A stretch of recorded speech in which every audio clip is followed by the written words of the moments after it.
Hi, I'm Caden here with my brother, Cal, and you're watching Eating W's. eat the W. That's a W. Let's eat one. Let's eat one. That's a W. On today's episode of Eating W's, we have our head-to-head mock draft round 2. Now, last time we did this 2 weeks ago, it was so freaking fun. We wanted to do it one more time before we locked in our final predictions, for lack of a better term, coming up either next week or the week after, right before the draft. But since of course, last time went Callan's taking the odds and me taking the evens, we're going to flip things up to keep it fresh, to keep it moving, and we're going to do me with the odds and Callan with the evens this time. And we already know this is going to be a long episode as it was last time, so we are going to jump straight into this, and we're going to jump straight into it with just the obvious pick. For the number 1 overall pick, I'm going to have the Bears taking quarterback Caleb Williams. I personally think Caleb Williams is very overrated from what the media is saying about him, but that does not mean at all that he is not the best quarterback in this draft class, because he is. I don't think he has the highest ceiling, but I think he has probably one of the highest floors and just the most day one ready to come in and play for a team. That's what Chicago's been looking for. If there was a team that I wouldn't be 100% sure making this easy pick, it would be Chicago. They're the only team that would give me that worry. But for now, I just have them going obvious. Yeah, it's just too obvious. Since they traded Justin Fields, like I said last time, they need the quarterback now. They're not running with Tyson Bagent. So he's their backup quarterback, which he did have a solid season in a couple of spot starts. It's really good as a backup. Yeah, spot starter. Which probably is what ended Justin Fields' Chicago career, just showing that there's better out there. But nonetheless, I think that Caleb Williams is probably the number 1 quarterback in this draft, like you said, and I think that he'll prove that eventually later on down in his career. Yep. And then now where people are saying the draft actually starts, Callan with number 2. And with number 2, we switched it up last time and went with Jaden Daniels. Unlike a lot of the mock drafts that would have them taking Drake May. And here I'm going to stick with the traditional mock draft and have them take quarterback Drake May out of North Carolina. And that's to go and mix or to match up with new offensive coordinator Cliff Kingsbury, who I think will bring a air raid style offense to Washington. And I think that Drake May is a quarterback to lead them into the future and into that new offense. They do have Marcus Mariota as a backup / bridge quarterback, that veteran guy to kind of lean on. He was also an early round pick, so he knows the trials and tribulations of being an early round pick like that. So it'll be nice for Drake May to learn from him, and I think that he'll benefit a lot from having Marcus Mariota there. Yeah, definitely. It's always nice to have a veteran presence. I actually still do disagree with this. I think that they do end up going Jaden Daniels at this pick, just because with them bringing in Marcus Mariota, Jaden Daniels really kind of aligns with what Mariota was and still kind of is. Cliff Kingsbury has shown that he likes his running scrambler-esque quarterbacks, as he took Kyler Murray first overall when he had the opportunity back with the Arizona Cardinals, and has worked with that type of quarterback throughout a lot of his career as a college football coach as well. So and also I think Drake May probably has one of the highest, if not the highest ceilings in this draft, but it's ironic because I think he also has one of the lowest, if not the lowest floor in this draft. He is a hit or miss, so I think he needs to go into a much better situation, much better than what the Commanders have right now. So I think they go a little safer and a little more now mode and go with Jaden Daniels. But I think Drake May is a good pick here as well. I don't really think you miss either way. You just get one of two different types of quarterback, two stereotypes of quarterback. So now moving on to number 3, and I've been flip-flopping on this one this whole draft cycle. There's kind of 2 ways to look at this Patriots pick. They are so not ready to have a rookie quarterback right now that it's not worth taking one. It's much more worth getting a generational talent like Marvin Harrison Jr., or maybe ensuring that offensive line by getting your pick at whatever tackle you want, or maybe moving back and getting a bunch of draft capital and picking up lots of other picks, so you can shore up everywhere around your team, which very much needs it. They need shored up everywhere. But I think that I used to agree with those people. I really did.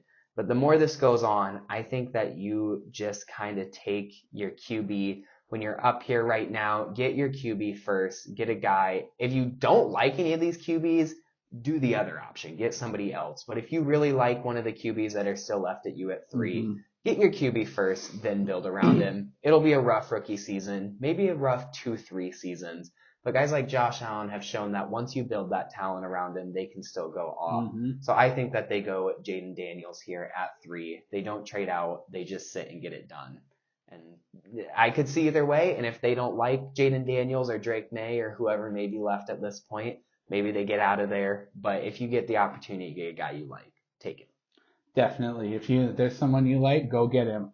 But we'll have to see who the Patriots really like and if they go get someone. But here I like them taking Jayden Daniels. I like the ability of him being able to sit and not have to start right away. Because like I mentioned last week, they had Bailey Zappi. Actually, they have a different bridge quarterback. They signed Jacoby Brissett this offseason. They did. So they have him as that veteran bridge option, which is a very nice option because he's familiar with that New England system, being drafted by New England. Was that a while ago? He's older than you'd think. Yeah, he was. He started out in New England. He started out actually when Jacoby Brissett got his first start after Jimmy Garoppolo got hurt when Brady was suspended for the Deflategate. So it's sometime around that area of time. Yeah, just that Jacoby Brissett first made his first impact for the New England Patriots. And he did a solid job in those spot starts, like he has all throughout his career. He's been a solid backup quarterback. And I think that he'll be a great solid backup quarterback and bridge starter for the New England Patriots, whether it's Jayden Daniels or Drake May. Yeah, that'll be an interesting one to see. I forgot that he started with the Patriots. Yeah. And on to the 4th overall pick, I got the Arizona Cardinals. And like I said before, there's a generational talent here, a once-in-a-lifetime possible prospect. You've got to draft Marvin Harrison here. You have Kyler Murray at quarterback to build around. You let these tools and weapons around Kyler Murray really grow and learn with him. Kyler Murray is still a young quarterback. I believe he's only 26. He's a 2019 draft. Yeah, so he's still a young quarterback in this league, even though it seems like he's been in the league a long time now. But either way, you draft Marvin Harrison here, and you stick him with Kyler Murray and this Arizona Cardinals offense built around Trey McBride, who was a young star at tight end, and then they let go of Marquise Brown, so they no longer have that deep threat, but Marvin Harrison can be your deep threat. He can be your possession receiver. he can be your slot guy. So he's a one-stop shop. He is. He really is. So he'll be a great weapon, and he'll be similar to Larry Fitzgerald when he fell to the Cardinals all those years ago for them at wide receiver. Yeah, I don't have much to add on there. I completely agree. Yeah, maybe you trade back and you get a few other more picks and yada yada, but just like I said with the Patriots, if you like a guy, just go get him, and there's no way they don't like Marvin Harrison Jr. No. If you want a good laugh, go look at the Cardinals wide receiver depth chart, because it is rough. Marco Wilson is their number 1 right now, who, don't get me wrong, he kind of had a standout season last year. He really proved himself. But that's it. When Marco Wilson is their 1 and pretty much only right now after trading away. Greg Dortch? Do they? I can't remember, but I think he might be gone too. Oh. I could be wrong on that. But yeah, so you go and you get Marvin Harrison Jr., no doubt about it. He'll make the guys around him better. He's one of those kind of players. Oh, 100%. Now moving on to number 5. I actually, looking at the Chargers, I know they let Mike Williams go. They traded away Keenan Allen. But they still have their Josh Palmer. You still have your Quentin Johnson, who they just drafted last year. So have a really good quarterback in Justin Herbert. I actually think a bigger need for the Chargers right now is cornerback. I really do. I think that they need a cornerback more than a receiver. But that being said, you still have a guy like Malik Neighbors on the board who can really change up that wide receiver room. He's a little smaller, but he's just as much of a deep threat with his speed and route running. He's kind of another do-it-all guy like Marvin Harrison Jr., so he'll play off those two big, rugged jump ball guys really well. So though I think corner is a bigger need, there's just not a corner worth taking top 5, not really even worth taking top 10 in this draft. So you get a wide receiver who probably is a first overall, or not first overall pick, but a first overall wide receiver, if not for being stuck with Marvin Harrison in the same draft class. Yeah, that's definitely a nice pickup for the Chargers, who look to rebuild that wide receiver room. I feel like they're starting to kind of second guess themselves on Quentin Johnston, because he's kind of had a rocky start to his career. So I think that they have to go with another weapon here to build around Justin Herbert. So they also lost Austin Eckler. So that's a big weapon to lose. So they need more weapons to help replace that production. And I think Malik Neighbors is the type of guy that can come in and replace that production, at least on the receiving end. I'm not sure who they're going to have do it they're going to have do it in the backfield, but on the receiving end, he can come in and make an immediate impact and might possibly even be a number 1 wide receiver for them. Oh, I completely agree. Yeah. And on to the 6th overall pick, I got the New York Giants.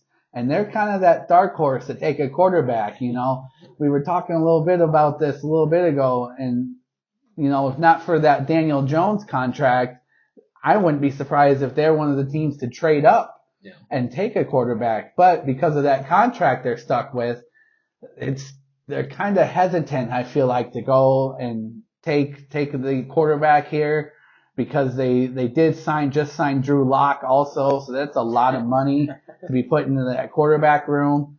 So I think they go with the protection of the quarterback, and I think they go with Joe Alt, the offensive tackle out of Notre Dame, who's probably a generational talent at tackle too from Notre Dame. And he is going to be the top left tackle in this draft, and possibly even the top future left tackle in the NFL. He was a solid starter from year 1 at Notre Dame. He's been working his way up to this draft for a long time. He's been ready, and he's been a solid NFL draft prospect for a while. And I think he'll come in and make an immediate impact on that offensive line. Yeah, no, I completely agree. I like that pick. I don't think that they do end up going quarterback, exactly like you said with that contract. And Evan Neal really started to show up towards the end of last season. You could tell he's getting more comfortable with the game, more comfortable at that right tackle position. So that was good to see for him. And then now you go and you get a true pure left tackle like Joe Alt. The best way you can really let Daniel Jones prove himself is give him all the time in the world in the pocket. And that's what they're looking to do with a pick like this. So I really like it.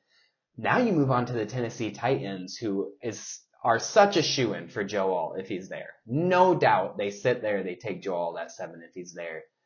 Now things get a little shook up. I mean, if someone jumps in front of you and gets Joe Alt, it's definitely not worth moving up for them by any means and having to give up that draft capital. But what do you do there? You can probably just go O-line again. I'm sitting here looking at my list, just kind of thinking maybe there's a team who wants to go get an edge or a corner and overjump the Falcons, but that's a lot of draft capital to give up just to get an edge, which it's a really kind of ambiguous class on who the top edge rusher even is. This puts the Titans in a really bad position.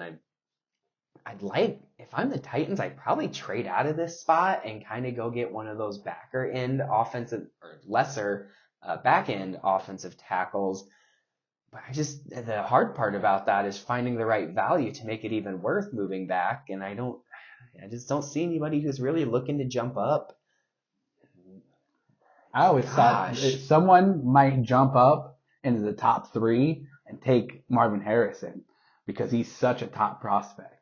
That's a good I thought point. about doing that. That's early a good on. point. I know I we're didn't kind even of think past about that, but I'm looking for a surprise team to do that in the draft this year. I'd love to trade out here. But I think on draft day, if this is how the board falls and I'm the Titans, I'm just not finding the value to trade back here. So you take your pick at whoever you think the second best offensive tackle or offensive lineman is in this draft. if you ask me, just with that kind of fashion they're building now, with going away from that power run scheme and getting a head coach like Brian Callahan, going out and signing more receivers, you're going towards a little more pass blocking oriented, athletic offensive line. So I think this might have been exactly what our pick was last time, but I'm going to go Olu Fashanu again, just because he fits that athletic kind of offensive lineman, which seems to be where their offense is going. Definitely. And he's the top pass protector in the draft this year. Maybe not the top overall offensive tackle, but definitely the top pure pass protecting left tackle. And he can play either left or right. He's primarily a left, but he could be that swing tackle, early on if need be. But I think he'll fit right into that left tackle spot for the Tennessee Titans and be an early and long protector for Will Levis and the Tennessee Titans. That was a tough one. Yeah. I was struggling with that. I really was. Yeah, it seemed obvious, but it's always best to explore your options. I think if they get a team that wants to jump the Falcons or Bears or Jets for whatever reason, maybe for an edge, maybe for Rome Odunze, if they can get the value, I think you trade back there, but I just don't think they find the value. Yeah. There's going to be a surprise team that jumps up for one of these wide receivers, I think. Yeah. I'm just not sure who. But on to the Atlanta Falcons at number 8 overall, and their top need is an edge rusher. And they need all the kinds of needs on defense. And I think that they're going to take the top edge rusher still. I don't think, again, there's much value, to trade up here for someone. And someone's going to give a big haul to move up for one of these wide receivers. But I'm not sure who it's going to be, and I'm not going to be the one to do it yet. But I think that they're going to take edge from Alabama, Dallas Turner, who's reminiscent of Will Anderson Jr., and will have the same relative impact as Will Anderson Jr., especially for that Atlanta Falcons defense, who really needs that star defensive player. Now that they have all this offensive firepower, they need the defense to counter it, and they start at edge rusher, where the number one thing is getting after the quarterback. And when you got a young edge rusher who can do that, that's a good place to start. Yeah, I really like that pick. Not much to add there. It's just kind of an obvious one in my eyes. The Falcons, for whatever reason, don't do it. They like the Packer with wide receivers. They just don't want to take defenders in the first round. I don't know why they don't do it. So that's the only thing that holds me back a little bit, but I think it's just the best fit for them, no doubt. So now we move on here to number 9, and I don't know if you could see me grinning a little bit while Colin was just talking, but it was because I was actively hatching an idea here at number 9. I could easily see the Bears stick here and go a guy like Rome Odunze. He's fallen all the way to 9 here. Makes it real easy. You got this new quarterback. Get him a new weapon in Rome Odunze. But I actually think that Ryan Poles very much enjoys building up that capital. I think he knows this is still a young team, lots of holes. He'd rather build up some capital. So I am going to have our first trade of this mock draft so far. Yeah, and someone was going to do it. I'm going to have jump up is a team with a young quarterback and a mobile quarterback. And there is something that is very good to have when you have a mobile quarterback, and that is a dynamic tight end. So I'm going to have the Indianapolis Colts jump up. Ooh, forgot that you have to do the value. So they're going to be jumping up from 15. They're going to be taking, current, okay. The 9. The 9, and I don't know. That's a lot of spots. Let's just see what that does. It probably won't. Maybe. Okay, yeah, there we go. There's going to be some other weird things in there. They always do like the late round pick swaps and those weird things. But I think to move up a whole 6 spots there into the top 10, it is going to at least take that first and that second. So that's what you do there. I actually just realized I gave them... Yeah, it went the other way. Yeah, that was way too much value. I meant to give the Colts second as well. I don't know why it accepted that.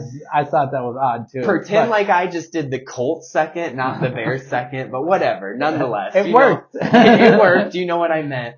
But to continue what I was saying, they have a young mobile quarterback in Anthony Richardson, and the best thing, in my opinion, for a young mobile quarterback is a dynamic do-it-all tight end. So I think that they jumped the New York Jets, who have a very good chance at taking Brock The Jets Bowers, get jumped again. and move up to take Brock Bowers in the top 10 of the draft. They get a beautiful new weapon. They don't have an amazing wide receiving core, but the Chiefs have shown that a subpar wide receiving core can be made to look a lot better by an elite tight end. And I think that's what they go for here with Brock Bowers and get Anthony Richardson, that fun new weapon. I think it'd be hilarious if this happened because the Jets got jumped last year when they wanted to take whoever Pittsburgh took.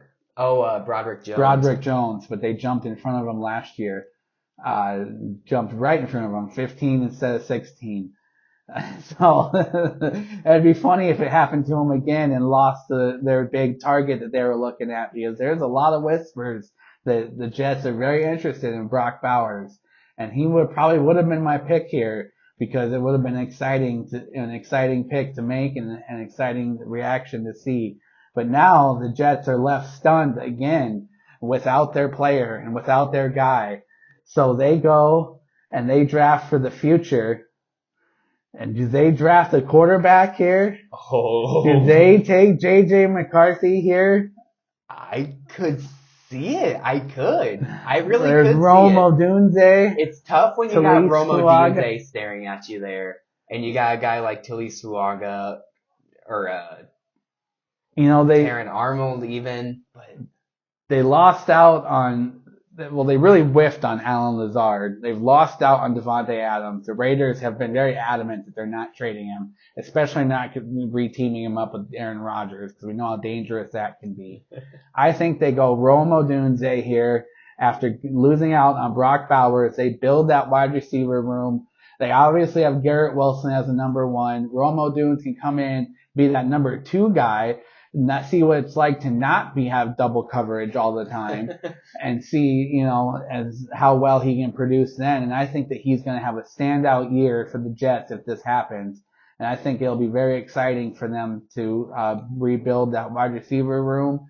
And they still have Alan Lazard as that number 3-4 wide receiver, which is really where he's better suited as, instead of that strong number 2. But they get the strong number 2 wide receiver here and look to build that firepower around Aaron Rodgers and give Aaron Rodgers that first round wide receiver that the Packers never gave him. He's always wanted. The Christmas present he could never get. No, I agree. I agree that Alan Lazard is a really good 3 or 4 wide receiver. I think he really thrives in that spot. But I like this pick here because I would certainly consider J.J. McCarthy too. I don't think you're crazy at all for doing that. But I think that the J.J. McCarthy versus Rome Odunze argument, if it actually happens, is picking for the future versus picking for the now. And the Jets have shown that they are all in on the now. A few injuries swing another way and don't happen last year, and they're probably a playoff team, borderline Super Bowl contender. So I think they still try to use up Rodgers while they have him, and they draft for the now. And I think they would take Rome Odunze, so I like that pick. And now coming to me with the Minnesota Vikings. I said it a lot last time that I don't want the Vikings to move up for J.J. McCarthy. And I think I said it. Who knows what I said once I got ranting. But I think what I said last time is I do like J.J. McCarthy. I think that he's worth the risk to take somewhere in the first round. I just absolutely hated the idea of ever giving up draft capital to go get him when I think he would fall to us. So now we live that reality, and I think if J.J. McCarthy falls to us, there's no reason to not take that risk on him. If you look at the Vikings offense and what Kevin O'Connell does for a quarterback, he makes it really easy for a quarterback as long as they are smart and they can throw well across the middle. And that is probably the 2 biggest pros of J.J. McCarthy is his ability to throw it across the middle, and that he is one of the more pro-ready and one of the only ones that ran a true pro-style offense. It makes me a little nervous how much they ran in that pro-style offense, and then now I'm coming and having to play quarterback in the league. But nonetheless, I think if you can sit here and have a guy like J.J. McCarthy fall to you, I still don't love it. I'm not hooping and hawing excited, but I think it's very much worth taking that risk, and I think it's very much worth taking JJ McCarthy at 11. Yeah, I think it's very likely that McCarthy falls to the Vikings just because besides the top three, there isn't a lot of quarterback needy teams. And the top three have the big three to already match up with. If this was a different draft class, I could see JJ McCarthy as the top overall quarterback. But he came into a very quarterback heavy class this year.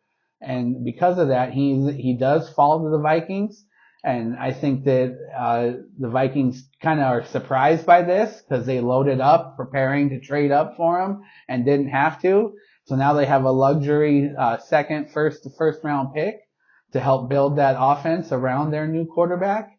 And we'll see how it goes for JJ McCarthy in Minnesota. Yeah, and now the best part of this is not only do you get a pretty okay bet, you kind of take a risk here, but I think there's a good chance he comes in and plays at least decent and isn't a bust by any means.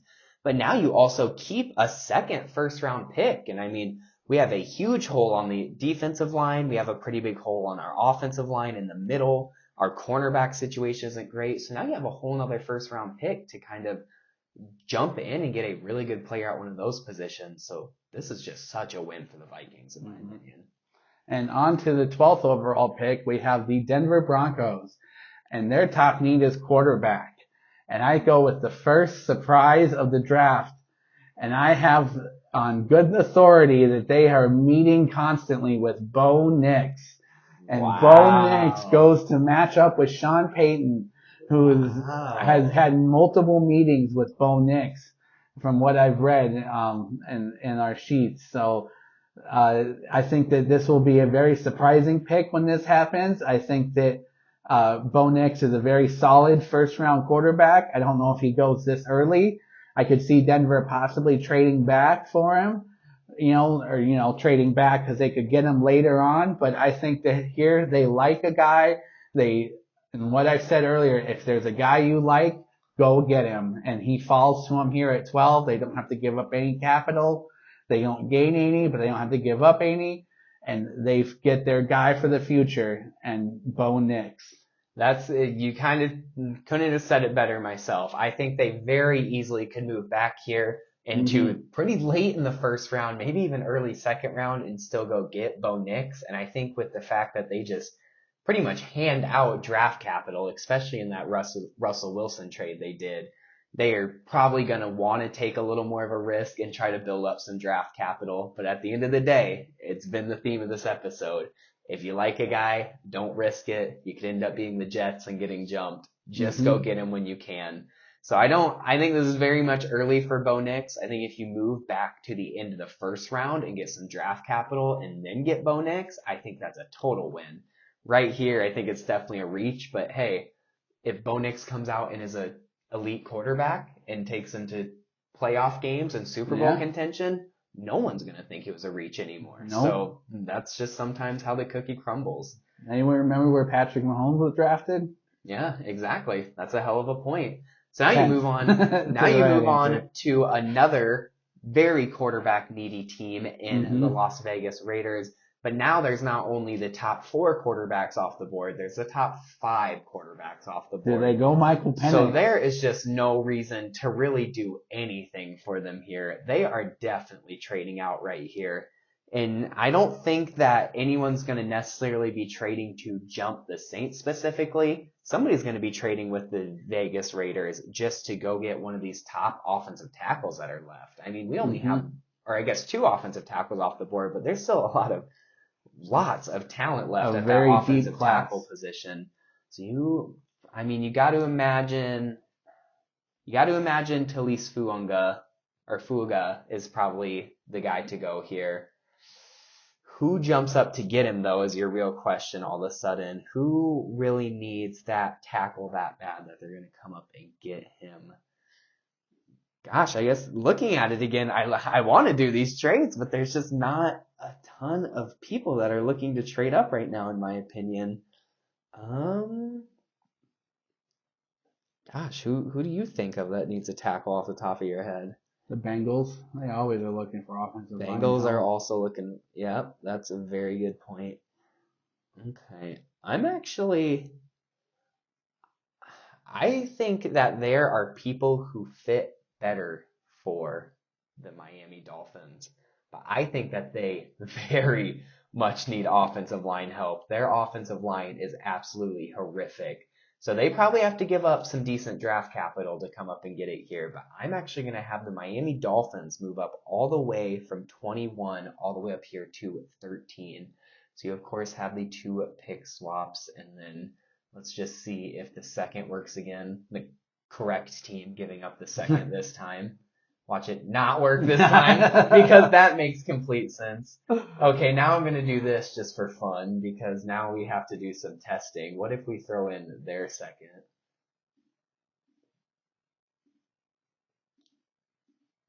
Okay, this time it's actually being realistic, so that's good to see. Uh, I wish there was a way to just force the trade so we didn't have to sit here and do this, but I don't know if there is one. So what's the value here? What are they looking for? Who needs to give up more? Probably moving up a whole 8 spots here. Probably the Dolphins have to give up a little more. I'd say the Dolphins third and maybe their first next year. Oh, Not that's their second. a lot. Keeping their second. I think you get something back 8 out of the spots. Raiders then. Maybe You get a low round pick out of the Raiders. You think? Yeah. Like here, not both of them. Oh, Double rejection. yeah. What do they want out of us here? I wish it said like who they think needs the better deal. You of course get these 2 picks. I'm just going like here and here just to get this moving. Oh, so what do they? I'm so confused. Well, what do they want from them? Do they just think the Dolphins can't move up? Like, would you say a first next year? Like, I don't know, 44? What does this want from me? What is that? All kinds of rejections. Why won't they just let it go through? The Raiders will not trade. You know they're going to take Xavier Worthy. Yeah, that's true. It's the Raiders. They'll probably take various Mims out of Georgia or Xavier Worthy. They're like, who's the most? Let's see. They're looking on the line. They're like, who's the most freak athlete? And him. Here's who we're gonna pick here at 13. I don't know what this wants. Second and the first. I already tried that, didn't I? Not the second and the first. Remember we took the second out. Wow. So it clearly thinks the Raiders need more value, I guess. This isn't like, I mean, it's a kind of crazy trade, but this isn't like the craziest trade. I don't know why it's.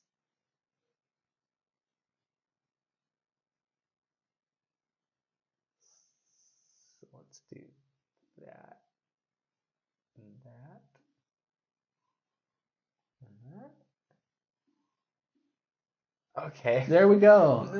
Okay. I disagree with that. I think that it's weird that they think that whatever. Now I'm not going to argue that. We're here to do a mock draft, not make fun of the mock draft simulators. So now finally here we are. After so long, the Dolphins are sitting here, and luckily to speed things up, I already know who they're taking. They're taking the tackle out of Oregon State, Talise Fuaga. Maybe I can actually say it right this time.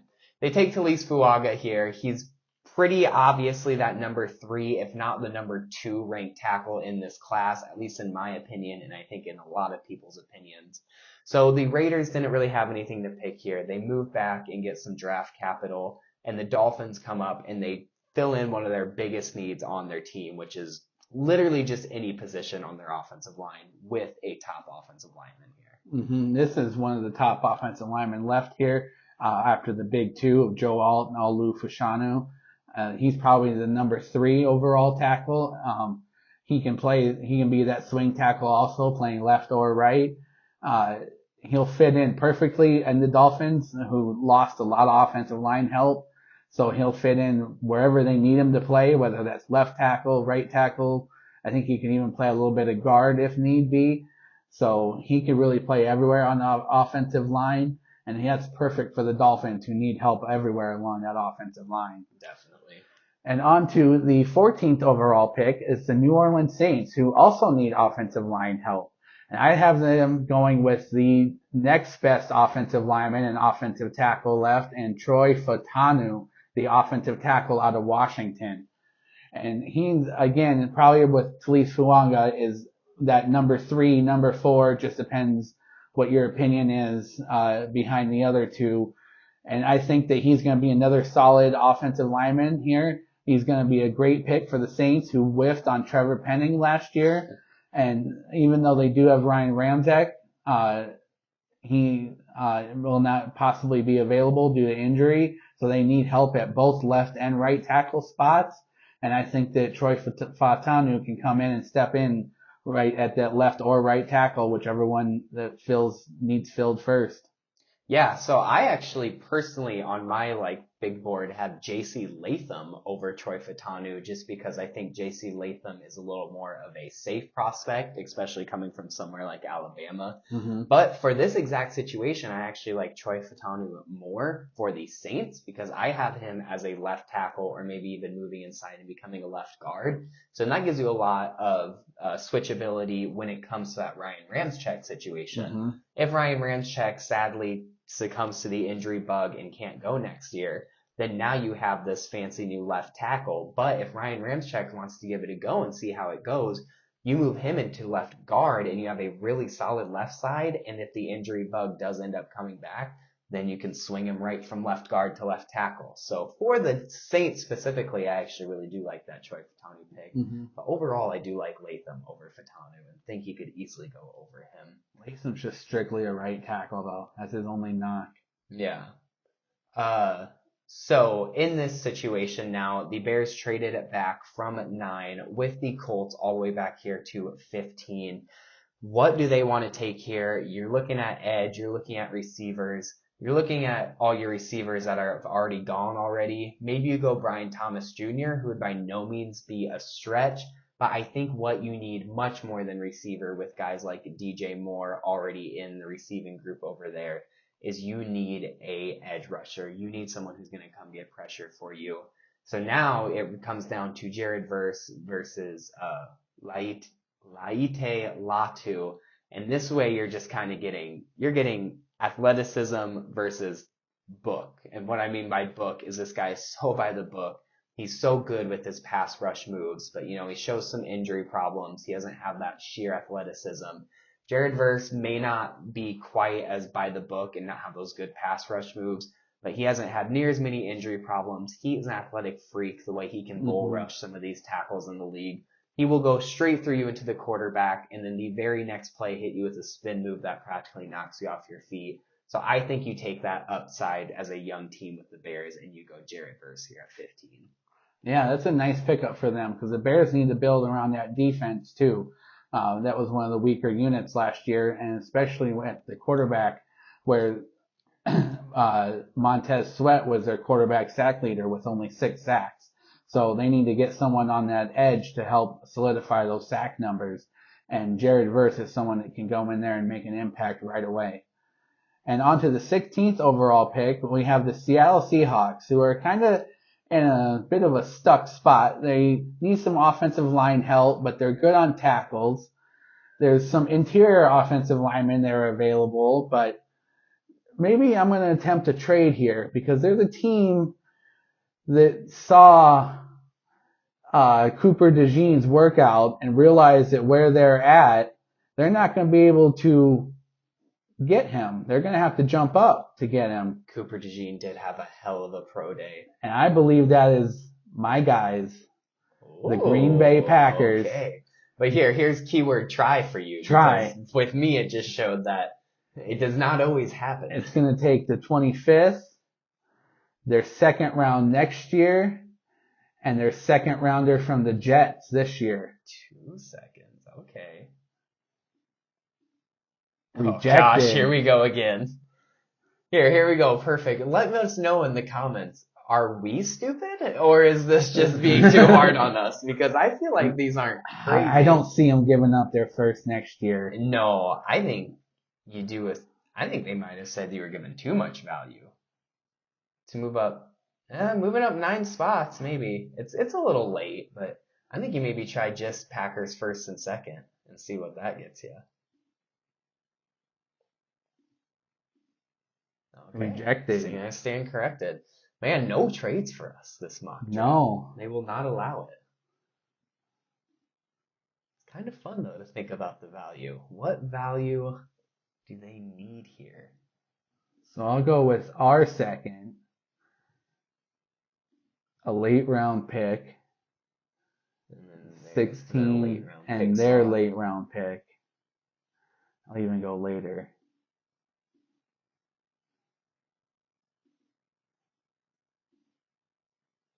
Oh my gosh. Why is there Okay. not just a forced trade? Giving up. Yep. So we were gonna have a trade, but it just didn't happen. So yeah, the Seattle Seahawks need offensive line help on the interior offensive line, and I'm looking for. Oh, there he is. He got moved to center. Graham Barton, the all offensive lineman out of Duke, who played center, offensive guard, and offensive tackle. And he's more, I think, built for the interior offensive line in the NFL. So he'll fit perfectly here, whether that's at center or either offensive guard spots for the Seahawks, who look to rebuild that interior other offensive line for Geno Smith. Yeah, so I by no means dislike the Packers trade. I think it's something that we could end up I do see happening. the Packers trading up. But I do like this pick more. I don't know who they want to end up going. Maybe they end up going Jackson Howard-Johnson instead, just because he's a little more of that true inside guy, more used to it, especially considering they already not only have 2 really good tackles, but 2 really good and really young tackles. Mm-hmm. But I think that Graham Barton has just as good a chance to move inside and do as well as any of those true guards, even though he's coming from the tackle that he played at Duke. So this is maybe a little bit of a reach for him. I could maybe see him going a little later. But nonetheless, if you like a guy, go get him. It's what we've been saying all episode. That's what they do here. And then now moving on to the Jacksonville Jaguars, I have one thing written for them on my paper and one thing only, and it is cornerback. And they have, by the grace of God, now have the opportunity to take whatever cornerback they want. Whoever they deem the number one guy, they can take here. I don't know who they deem the number one guy. I know who I deem the number one guy. If you're sitting here at 17 and have a guy like Terrion Arnold fall to you, you are absolutely loving it. I think his main knock and why people think he's moving down the board right now is he had kind of a poor pro day and more than anything a poor 40-yard dash.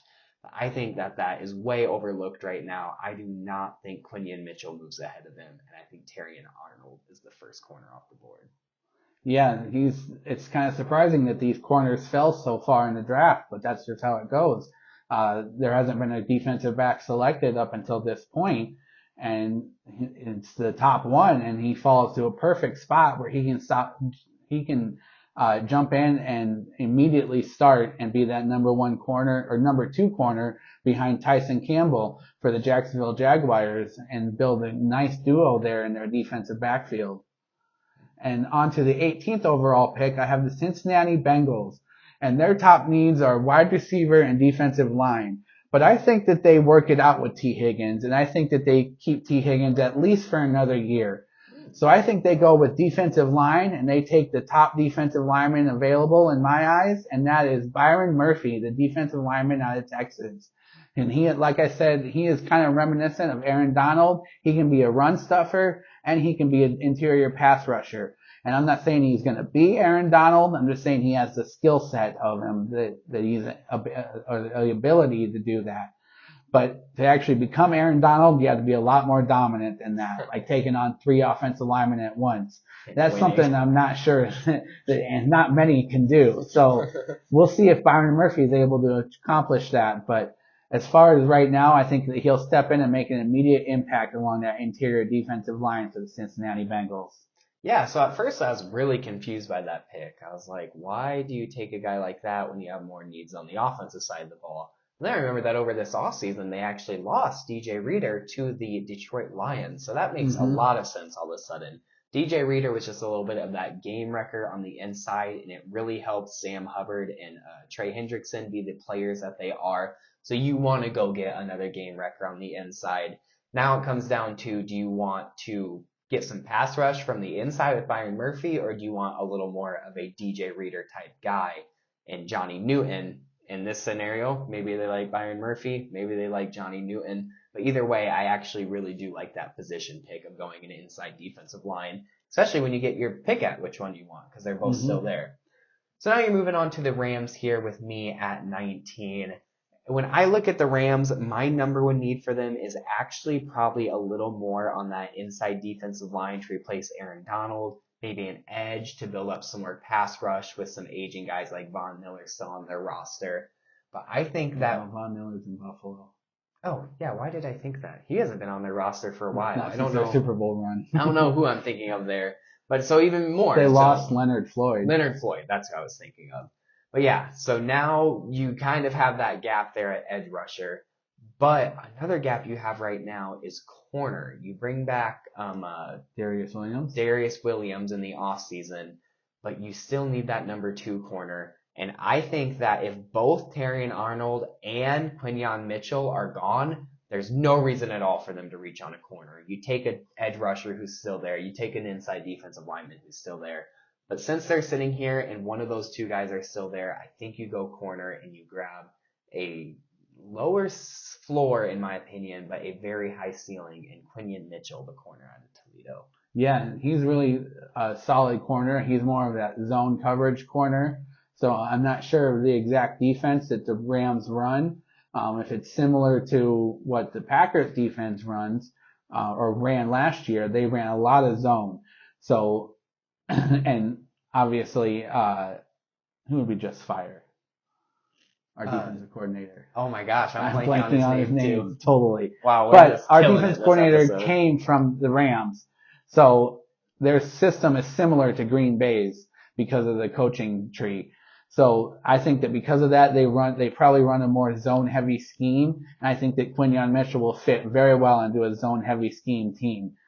And because of that, I think that this is a perfect value pick here for the Rams, who get one of the top corners available and are able to rebuild that defensive backfield.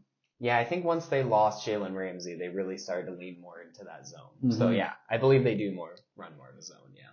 And on to the 20th overall pick, it's the Pittsburgh Steelers, who again need offensive line help. And last year they took Broderick Jones out of Georgia to match him up on the left side. So this year they're going to take Amarius Mims, the offensive tackle out of Georgia, to match him up on the right side. And I think that even though Amarius Mims only has a few career starts this year, he did start both playoff games and proved that he is able to play against top tier talent in those playoff games.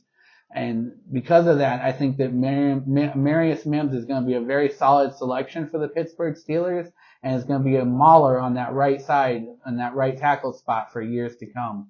Yeah, I personally don't like this pick myself, just because if I'm not mistaken, Mims is much more of a right tackle. And like I said earlier, I think J.C. Latham is probably my number 3 tackle. So it'd be really crazy if he fell this far and another guy went ahead of him. But sometimes you just get that size, because if there's something that's uncoachable, it is pure size, it is pure mass. So you just kind of, then you pick, do you want Mims to go to your left side? Do you want to keep Broderick at right tackle? Or do you want to give the rookie that right tackle spot and move Mims over to that blind side? That's up to you. That gives you the option, but I could see them doing something here like just taking that uncoachable trait, which, as I already mentioned, is insane size, because Amarius Mims is just, it's inhuman how big he is. But so now we move on here to 21, and I almost don't even want to do it. It kind of scares me. But I'm going to attempt another trade. We'll see if it lets me. We'll see if, by the grace of God, if it lets me do a trade. But I think I'm going to take a page out of Callan's book, and I think the Packers do want to move up. They want to go get Cooper DeJean out of Iowa, and they know that they're going to have to get ahead of the Eagles, because it is a very good possibility that the Eagles take him at 21. So now you already know what I'm going to do, but now it just depends, can I do it? That's the real question here. And sadly unlikely, but we'll see how this goes for me. And I like this here for Vegas because, like I said, looking at what they need, there's not really any huge positions left at what they need. Oh, wait, actually, disregard. Disregard completely just changed my mind because I forgot about my boy. I don't know how I forgot it. Something that the Las Vegas Raiders very much need is somebody to fill that hole that Alex Leatherwood left by being a bust and fill in at that right side. And who better to fill in at that right side than the guy who I just said dropped this far? You take J.C. Latham. If you can move back to 21 and still get a guy like J.C. Latham for that right side, you run that card up to the podium. Man, I'm happy I saw that before I put myself through the torture of trying to attempt another trade. But nonetheless, I love this pick for the Raiders. Yeah, this is a solid pick for the Raiders. Like I said earlier, J.C. Latham is strictly more of a right tackle guy, but he's probably the best right tackle in this draft. And when teams like that, flexibility now where you can play the swing tackle, you maybe get the guys that play inside a little bit, but you still got these traditional guys who are one position guys, and because of that, he falls a little bit in this draft, and he falls to a perfect team in the Raiders who need that right tackle spot filled, and I think that they are able to fill it with the pick of J.C. Latham here. Yeah, you take J.C. Latham for your right tackle, and then you move former Alabama right tackle Alex Leatherwood inside to that right guard, and then you have Leatherwood's in Chicago. Oh, he did. They did fully get rid of him. Yeah. I was thinking they kept him, but just kind of like benched him. But they did get rid of him. You're correct. He's in Chicago. Oh, nah, never mind. No Alabama right side for them. No. So on to the 22nd overall pick is the Philadelphia Eagles. And again, I'd like Green Bay to trade up here. I think they trade up here with the Eagles. We'll try a short trade up by just jumping up 3 spots. So we'll see if it'll let us with just a 3-spot jump instead of a 9-spot jump. Yeah, so I'm intrigued here actually because I feel like the Eagles know who they're going to take. So in this case scenario, you'd imagine that they have to actually get some pretty damn good value out of Green Bay. So I think it would be, I'm sure this fully disagrees our with second me, round pick and next year's third. This thing and hates rejected. us. Okay, so we'll try. I know Green Bay's not giving up their first next year. They're just not doing it. There's no reason to. So we'll try the Jets' second round pick and next year's 4th round pick. Like a late round from them. And then like a 6th round pick to go back to us. Still rejected because the Packers, well, they just don't trade up. That's what. So that's what it is. It knows the Packers just don't trade up because they don't trade their future picks. It just doesn't happen very often. They did trade up for Clay Matthews, so maybe this is the similar scenario where they trade up in the actual draft. But through this mock draft simulator, they have them not with the ability to trade up. So I do have the Eagles taking the best defensive player available, or the best defensive back available, and that is Iowa's Cooper DeJean, who can play that slot corner, the safety spot, and he can be a solid punt returner.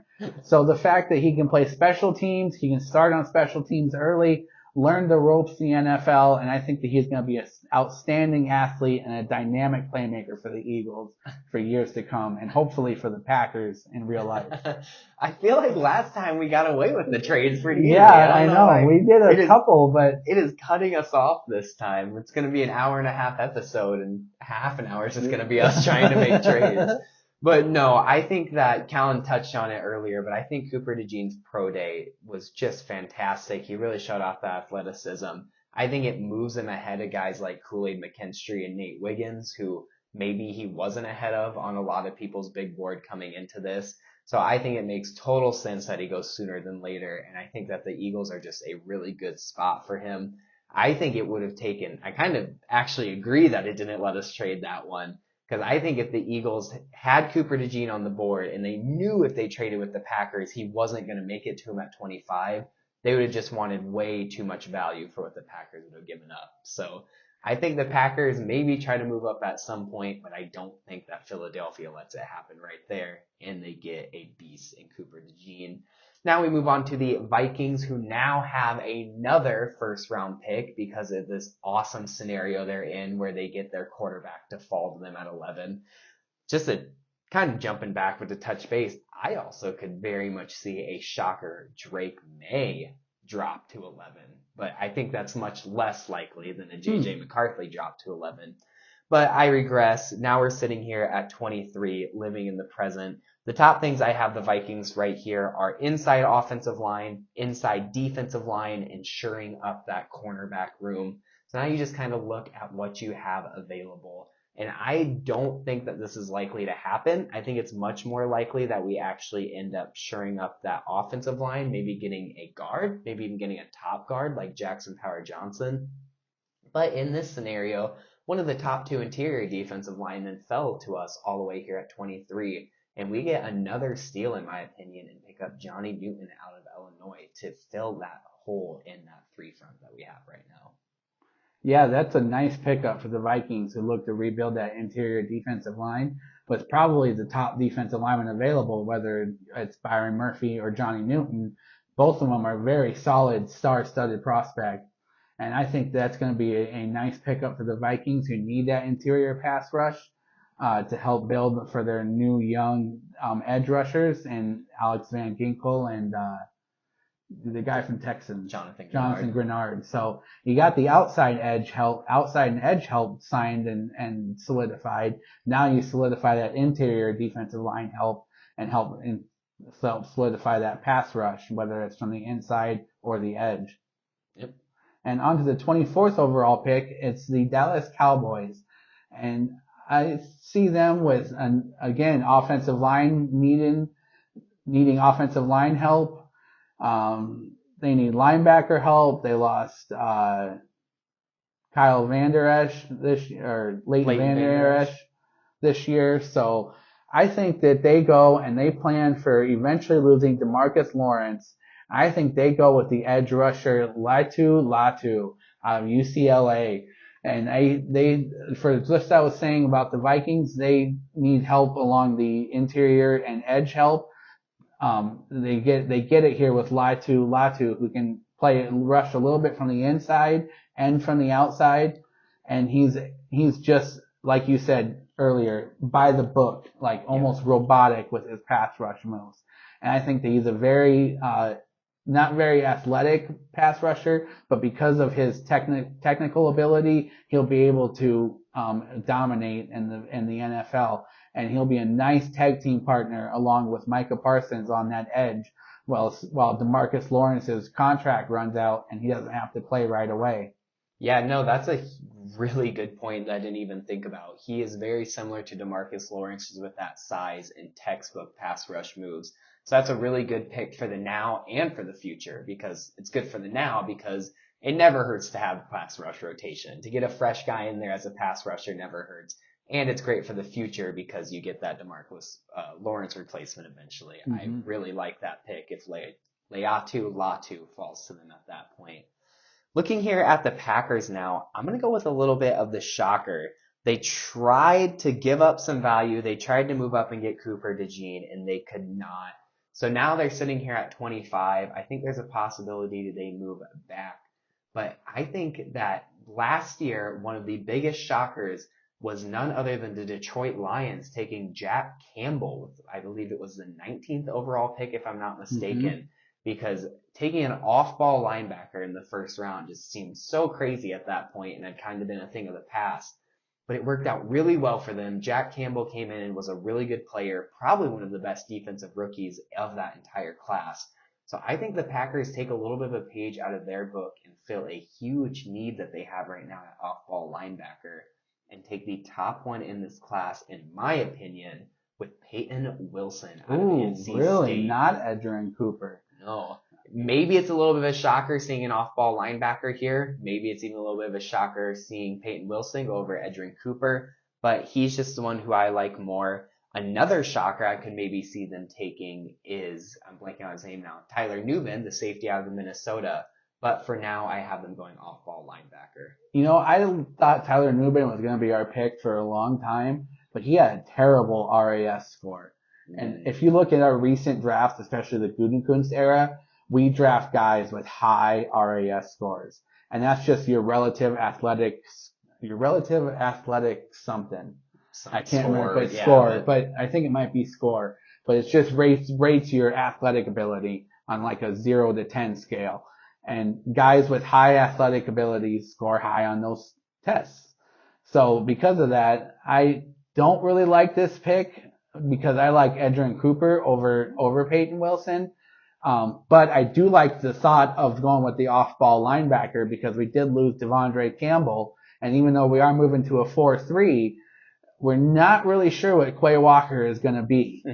Is he going to be able to be that interior or that middle linebacker who plays off the ball, and is he going to be able to stay on the field? Is he going to get ejected? Is he going to get ejected? And then if he gets ejected, what have we got for a backup? So I think it's a solid pick for the position. I just would have went with the other player. Interesting. Okay.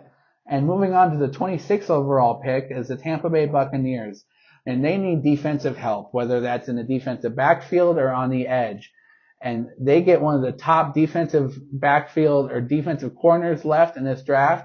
And they pick up Nate Wiggins. They just lost Jamel Dean to trade. They traded him to the Lions. So they need someone to replace that productivity. And they get that with Nate Wiggins, who was a 4-year starter at Clemson. And he comes in and can be an immediate impact player with somebody who has starting experience and can make an immediate impact on that Buccaneers defensive backfield. Yep. I personally like Kool-Aid McKinstry over Nate Wiggins. Nothing against Nate Wiggins. The only thing I don't like about Nate Wiggins is that he's small. He's an amazing good corner, really sticky in coverage, crazy break on the ball, but they get rid of the hip drop tackle. They make it a lot harder for smaller people to make tackles in the NFL today. And Nate Wiggins is very small, and that's his main knock. But, I probably have Kool-Aid McKinstry over him solely for that reason. But Kool-Aid McKinstry really isn't a ton bigger than Nate Wiggins is. They're both pretty small corners when it comes to this class. So that's kind of my only knock on it, but I do totally agree with the Bucs going a corner. No more Sean Murphy Bunting, if I'm not mistaken. No more Jamal Williams for sure. So they definitely need somebody to fill in at that corner role. Now coming into me with the Arizona Cardinals at 27, and I'm going to pull back up another little bit of a shocker here. But I touched on it earlier. If you look at their wide receiver room, it is just absolutely laughable. It was crazy, really eye-opening when I was looking at it last night.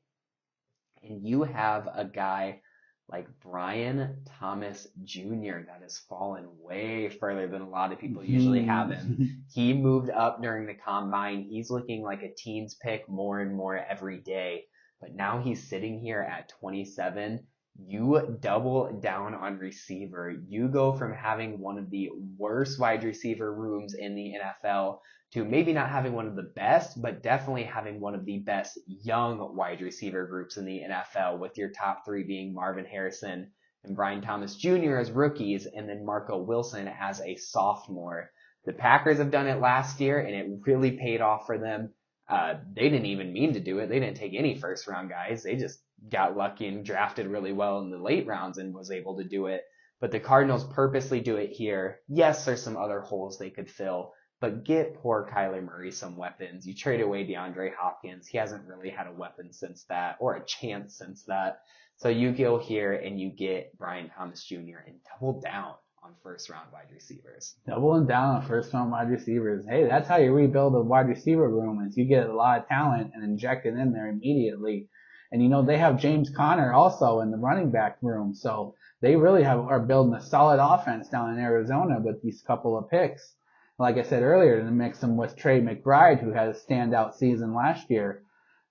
Really solid pick for the Cardinals, who look to become an air raid type of offense with these two big wide receivers and mashing them up like it's LSU. Yeah. if Brian Thomas isn't still on the board at this point and your picks are like a Donnie Mitchell and a Xavier Worthy, nothing against those guys, but I don't think you really need it that bad. But since Brian Thomas fell that far, no reason to not just juice up that wide receiver room. Mm-hmm. And speaking of needing wide receiver help, on to the 28th overall pick, we have the Buffalo Bills, who just recently traded Stephon Diggs to the Houston Texans for Pretty much just a second round pick. Really, that was about it. For a trade that would have got rejected. It probably would have been rejected. Yeah. So I have them going with wide receiver help, and I have them going with the big-bodied wide receiver, Keon Coleman. And I think I took this as a shocker in the last week's draft. But now with the Stephon Diggs trade happening, this becomes more of a make sense pick. And I think that, Keon Coleman is a big-bodied, probably your best contested catch wide receiver in this draft. Because of his size and speed, which again you can't teach, but because of that, he will fit perfectly in with Buffalo, who rebuilds that wide receiver room. A lot of people have looked down on Keon Coleman. They put a lot of receivers ahead of him. I think Keon Coleman is a first round receiver. He had the best score in the gauntlet drill, which is such a promising sign. He is a huge body. You can't teach that size. Easily, in my opinion, the best contested, just sheerly contested catch, but the best contested catch guy in this draft. And I think that's something that will be so fun for Josh Allen. It's something that Gabe Davis was he's definitely a big body, but he wasn't really a contested catch guy. He was a big body deep threat. He was surprisingly fast for his size. He could get on top of those corners. This is a guy that Josh Allen can just chuck it down to, and he's going to go up and moss those corners. I love this pick. I think this would be so fun to watch, the Josh Allen to Keon Coleman connection. Lots of people would probably call it a reach. I don't at all. I completely agree. I really like it. Now we're moving on here to 27 with me and the Lions. If you look at the Lions, my two big things that I have for them right now is cornerback and inside offensive line. Looks like the thing actually has edge as their number one thing, which does make a lot of sense. I don't disagree with that at all. But I think they have a really good established edge rusher in Aiden Hutchinson right now. And I think they have a lot of really good rotation and young guys who could really break the mold and have a breakout season this year on the other side of Aiden Hutchinson. So I'm actually going to have them look away from the edge rusher, even though there is a couple of pretty good ones up there like Chop Robinson. I'm actually going to have them go corner and pick up a guy that I just talked about in Kool-Aid McKinstry. He's a little bit smaller still, but I think that he would be really good for that defense overall, and I think he'll match up with Jamal Dean really well. Because if I'm not mistaken, if I'm thinking about it, they kind of have a similar play style, which I really like having similar corners, because it makes it so you can't change your wide receiver matchups around to always make sure you're having the best matchup when you have two similar corners, because it's just, you get what you get. You get the same thing no matter what side you're on. So they go with Kool-Aid McKinstry here, which, again, maybe a reach. Maybe you think they need an edge more. But I like them taking corner. Yep, and I think that's a solid pickup for Detroit. Look to rebuild that defensive backfield with another All-Alabama defensive back like they took Brian Branch last year. So they're just kind of rebuilding that defensive back room with Alabama players. Yep. It's not a bad strategy. No, to fill a team with it might start being a bad strategy now that Saban's gone. Now that Saban's gone, yeah, that's but true. We'll see. And on to the 30th overall pick is the Baltimore Ravens, and one of their needs is edge rusher because they lost Tyus Bowser. And like I said last time, they just seem to draft edge rushers and kick them out every 4 years. Well, this time I have them taking edge out of Penn State, Chop Robinson, who's probably the best one left available, besides the one out of Missouri. It just depends on your pick. I'm blanking on his name too. That's what I was just about to say. Darius Robinson. Yeah. But besides whether that's Chop Robinson or Darius Robinson or Darius Robinson. Yep, they are the both Robinson. Yep. Okay, that threw me off there for a second. I thought I was wait a mispronouncing. second. Yeah. But I like Chop Robinson here to the Ravens. He's going to be a perfect fit on that edge where they really are able to build around Roquan Smith. Yep. And as their off ball linebacker. and he's kind of the leader of that team, and they need edge rusher help, and they get it here with Chop Robinson. Yeah, just last mock draft we did, I had the Ravens also taking an edge rusher. I had them taking Darius Robinson, partly because Chop Robinson was already gone by the time I took Darius Robinson, but mostly just because I love that versatility. I still think the Ravens like that versatility of the way Darius Robinson can play quite literally any position and still get that pass rush. But that's not to say Chop Robinson isn't a hell of a pass rusher and an athletic freak. So it makes total sense for them to go him here as well.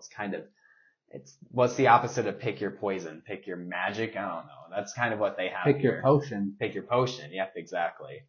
So now moving on, I have the San Francisco 49ers as my final pick here for this mock draft, and they right now have a pretty damn good left tackle that came out of Oklahoma in Trent Williams, but they need a right tackle, and like we talked about earlier with the Cowboys taking a edge rusher to kind of be a good now pick and a good future pick, I think that the Niners, with him still on the board, falling just a little bit, snag up Tyler Guyton, the tackle out of Oklahoma.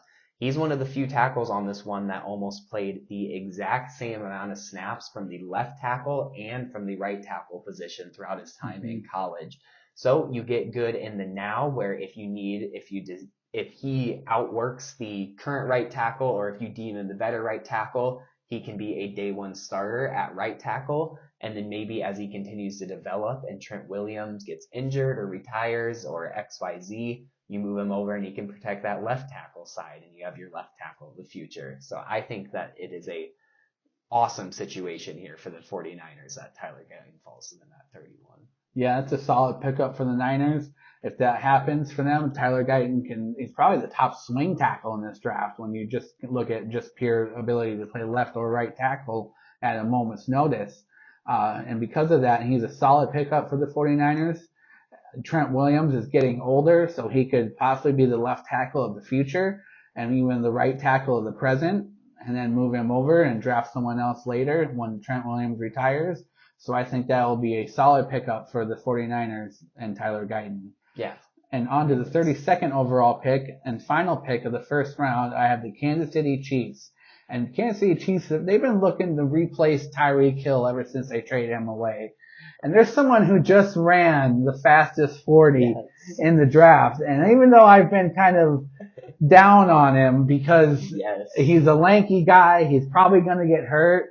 That was kind of the knock on Tyreek Hill. And they were able to use Tyreek Hill perfectly to his skill set. And I believe that the Chiefs will use Xavier Worthy perfectly to his skill set. And that is using his burner speed on the field.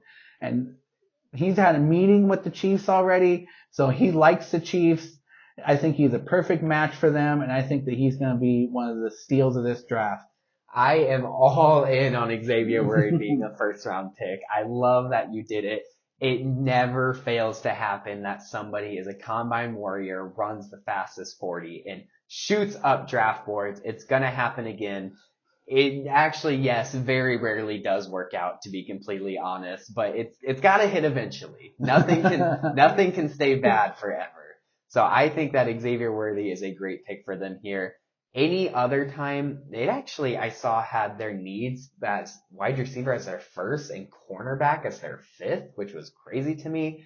I think that should be like flipped, if anything, after they picked up Hollywood Brown and lost L'Jarius Sneed. But there was no good corners left on the board. There was no one worth taking a reach at. So you grab Xavier Worthy and get that man into the first round. I love it so much. That was our second iteration of our head-to-head mock draft. This one was a little crazier. Probably would have been even crazier if it wasn't for the fact that the trade simulator hated us and just decided that we had already been to update that. They said we had already been too crazy. I don't know what you guys are doing. Please stop making these weird ass trades. And it probably wasn't completely wrong. I will give it that. But I had a lot more fun. The Packers don't trade up. I mean, this is the draft. Everyone goes by the book and you just see the same like 5 small variations of a mock draft. I love seeing mock drafts like this because this is just as likely, if not more likely, than those kind of same 5 iterations of a mock draft that you see everywhere, no matter where you look. So I had a lot of fun doing this one. I hope you guys enjoyed watching, even though some of it was just us getting frustrated at a trade proposer. But nonetheless, this was our last head-to-head mock draft of the season. Either next week or probably the week after, since that will be right before the real draft, we will have one more mock draft episode where Cal and I do nothing live. We pre-do our mock drafts and just bring them in and kind of explain what our true final predictions are for our mock draft. So we'll have a bye week next week, but then the week after on Tuesday will be that episode, and then on Thursday will be the start of the actual draft. All of our questions will finally be answered in just 2 short weeks. But nonetheless, thank you all so much for watching this episode. Stay tuned in until next episode when we do our official final guesses for the mock draft. But until then, don't forget to eat the W.